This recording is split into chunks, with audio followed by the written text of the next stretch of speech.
How to start investing with $100 or less. Hey there, future investors. Welcome to 101. Today, we're going to talk about how you can start investing with just $100 or less.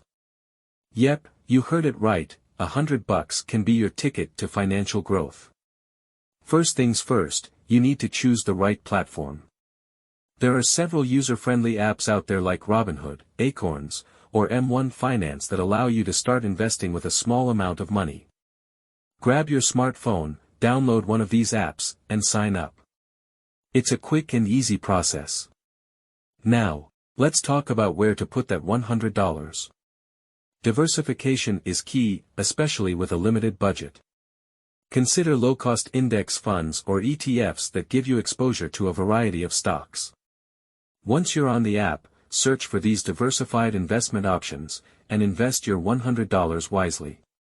Remember, investing is a long-term game. Don't be swayed by short-term market fluctuations. Keep your eyes on the prize and stay patient. And there you have it. Starting to invest with $100 or less is totally doable. Take that first step today, and watch your money grow over time. If you found this video helpful, give it a thumbs up, and don't forget to subscribe to 101 for more finance tips. Happy investing!